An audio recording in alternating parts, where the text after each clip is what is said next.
The early bird and the worm got off to a strong start, and then I feel like it kind of dragged a bit, and then it picked up the pace towards the end and became quite good again. This is a Happy Harmonies cartoon from 1936, directed by Rudolf Ising and written by Carman Maxwell. And it starts off with this little worm, and his mother tells him to, be careful. He goes off outside, and it's beautifully animated. And I really enjoyed the character of the worm. I thought it was really likable. And then there's an early bird, and the early bird is stunning. I love the design of the early bird. I think it's absolutely beautiful. And of course, the early bird is trying to get the worm, but then we have some other birds, some crows, I believe, and a rattlesnake, and it's just a snake holding a rattle in its tail, which I thought was pretty good. It worked quite well. Everything was beautifully animated, and I really liked that. I liked the dialogue between the two crows. I thought that was very well written.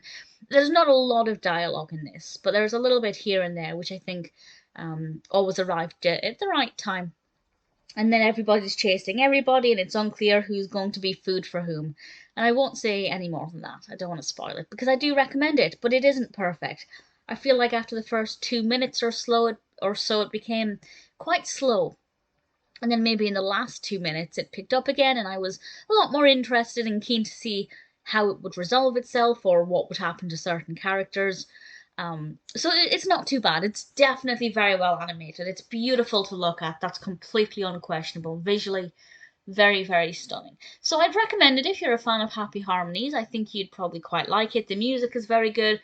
The animation is gorgeous. The pacing's not as good as it could be, but it was enough to hold my attention still. I never felt bored. I just feel like it could have been better. But never mind, it was still enjoyable. It's not my all-time favourite Happy Harmonies, but I wouldn't mind watching it again. Maybe not in a hurry, but certainly the characters were very likable. I was invested a bit in their journey and wanted the best for certainly some of them. Um, the Early Bird and the Worm is worth watching if you're a fan of Happy Harmonies and you haven't seen it.